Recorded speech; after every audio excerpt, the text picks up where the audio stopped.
Okay. Thanks so much for meeting with us today. I wonder if you might start with a bit about your journey in HPE and what's kind of got you to where you are now, just so we can get to know you a bit better.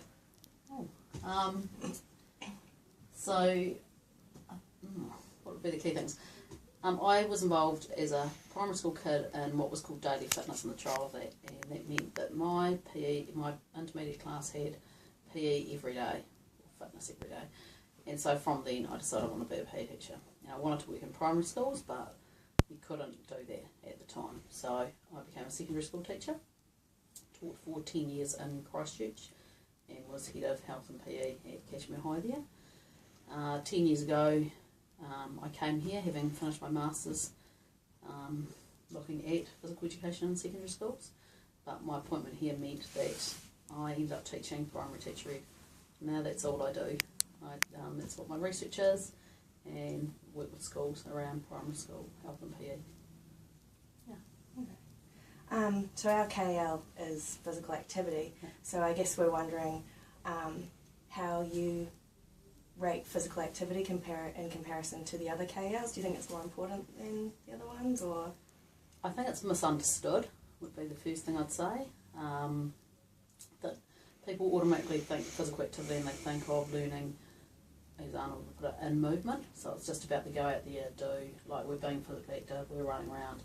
But for me, the KL is very much about learning in, through and about movement in the broadest sense, and that it's about learning to move my body, that's key, but also what influences my choices about the way I move, what I engage in, what can influence and help me improve the way I move that, why some people can and can't participate in certain things. So it's much broader than it's positioned in most people's heads. Mm-hmm. And so I'd argue that lots of people think physical education is physical activity, but it's just one key area of learning, and so I think all the key areas of learning, possibly not food and nutrition, but all the key areas of learning have equal status and equal importance, and so might be addressing multiple key areas of learning while kids are being physically active at the same time. So yeah, I think it takes too much status. It's not important, but the way it's positioned is poor. Yeah. Okay. So physical activity in HP has evolved over the years. Some approaches are still being applied today, while other approaches have kind of been adapted or being used in schools. What's your stance on how physical activity is approached in New Zealand primary schools? So I got slack for saying this the other day, but I'd say it again, is I think that it is still approached as though we're living in the 1960s. So it's still very much tagged around in-school events and around sporting activities or school-based activities, as opposed to based around what are the learning needs for young people. Mm-hmm. So if I took purely the learning and movement stream of physical activity, in my head I would be saying new entrants, year 1s, 2s would be doing fundamental movement skill stuff. Year 3s and 4s would be unpacking that further, so year 1 and 2 would probably be more play, exploration around fundamental movement skills. 3 and 4 would be unpacking those and developing those and consolidating those skills. Year 5 and 6 would be moving into gameplay, and ideally for me by year 7 and 8 we would then be using those same skills but across a much wider range of physical activities that aren't your traditional norm, Western, white kind of activities. Mm-hmm. But what we just see is the same thing done every year. So every kid does athletics every year. So there's no progression in it, and that's what I mean by like a 1960s model. So I still hear schools talk about, we're doing small balls, and the whole school's doing it. And it's like, well, why? If you do it really well once, then when you go on. So we wouldn't accept physical reading or maths in that same way that you did the same thing every year, but with physical activity as part of health and PE, people just don't think in that same way as a progressive and developmental sort of program. Mm-hmm. It's interesting what you said, because it kind of leads on to another question I was going to ask. Some PE specialists see the value of teaching motor skills, which can be applied over several sports, which is like you're saying, while others are still teaching sports specifically. And I've also spoken to some specialists that only teach the motor skills up to, I think it's year 2 or 3, and then they're really sport specific after that. So you've explained a little bit about what your view is on this issue, but I guess what do you think the strengths and weaknesses are for each approach? Yeah, I have real issues with sport specification really early on. I don't think in a primary school, before year 6, we should be saying, you know, specialism, and it transfers into community settings as well. You see soccer for tots as a program going, you know, okay, 1 or 2 kids might become a player for Manchester United, but the reality is most kids don't. So if we want young people to be physically active across their lifespan, then it's about giving them a broad range of experiences, not narrowing it down. And by narrowing it to sport specific, very quickly we start to see the who can and who can'ts, as opposed to using a much more inclusive kind of approach. So it becomes a real trade-off. And I think the longer we can take before we get to sports specific, then the more we can use approaches that allow for more young people, or all young people, to develop the skills to participate. So, yeah, I think the sport specific belongs in extracurricular, so lunchtime or after school sport or club sport, but not in our physical education program. I think that is where the other blur sits, that people see sport and fitness as physical education, whereas physical education and physical activity as a key area of learning is much broader than that. And so the blur confuses people. And a whole lot of government policies haven't helped that, because they've gone from curriculum was important in 1999 to movement skills about 2004, now we're at Kiwi sport. So the blur of, well, what is physical education has been lost because the government keeps changing its mind. Yeah. Or has certain mandates that they want to fulfill. That makes heaps of sense, actually. So, keeping those kids in mind, the kids that really love physical activity, how do you challenge them in physical education whilst not leaving the others behind? Yeah. So some of the teachers we've worked out at Knighton, Joel in particular, who's with year 5, 6, you know, by setting up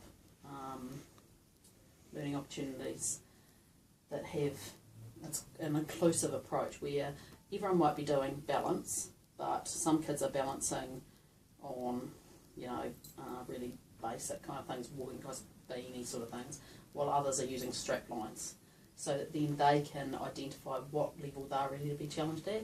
So he's had kids in his class using unicycles, and others are using, I don't know if you know what a strap line is, it's like a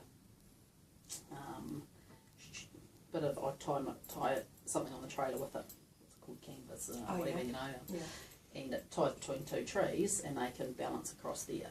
You know, so if I don't feel comfortable and not confident, then I wouldn't do it, but others can be, so I can differentiate in that way.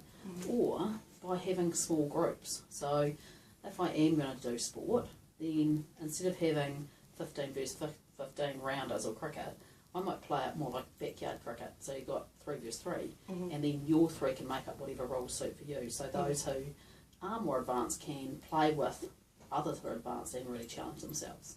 So instead of going for massed physical activity, go for small groups, and therefore people can work at their own levels.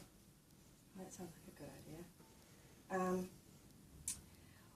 What do you feel is the best way to include students with disabilities into physical activity lessons?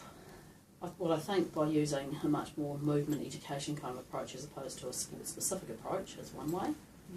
By using smaller groups again, you can modify stuff. And then it's about finding, well, it depends on the focus of your learning. Like, again, Joel had a young man who was in a wheelchair for 90% of the day, but they were doing aiming and accuracy. So while others were out throwing things and running around, he was doing bowls or things that were within his realm of physical activity. So it's about going, okay, so what's the learning and how do I shift that? So Joel started talking about having, he used to have the helper, the helped and the helpless. Those who you just meant helpless, just go over here, can't bother with you today. Or the helper who, can you hold my clipboard, can you put the cones out? Or the help where they had a teacher aid with them, and he said it's a cop out for a teacher to take any of those options, because you actually have to plan a way, again, where you'd include that kid. noting that that's challenging when you're planning across all learning areas and you haven't got a lot of time. But if this is the learning, so what's appropriate for this kid? You know, and for this kid, like fishing was something he loves doing, and when they're doing aiming and accuracy, he could do that. For balance, it was really important for him because if he falls, he gets really badly injured. So how do I plan activities in relation to that? So it's just thinking those things through. Or, as important as anything, asking the kids and valuing their input into those things. Did the kids feel safe within the activities? Like, not physically safe, but like more emotionally safe? Like if they knew that they couldn't do the really advanced thing and they had to stay down on what they were capable of. Was there a bit of that going on? I think the thing about it was that they could choose what they worked at, and when they were ready to move on to something else, they could choose. But the other thing, They weren't being told. If they were being told, it'd be different. And also, when I'm only working with 2 or 3 others, then I'm not on display. So if I'm in cricket, and this happened, and when it happens lots when outside providers come in, you know, you're playing 15 versus 15 rounders, and I miss 3 times in a row, everyone can see it. But if I'm only working with 3 or 4 others, then I miss, no one else sees. So there's a sense of security in that as well. So all those approaches you'd use with your reading groups and your maths groups, if you just apply those same approaches when you're doing physical activity stuff, then you know, that same sort of culture can grow. Yeah, that makes heaps of sense. So just one last question. What would be your 3 key pieces of advice for beginning primary teachers going into HPE?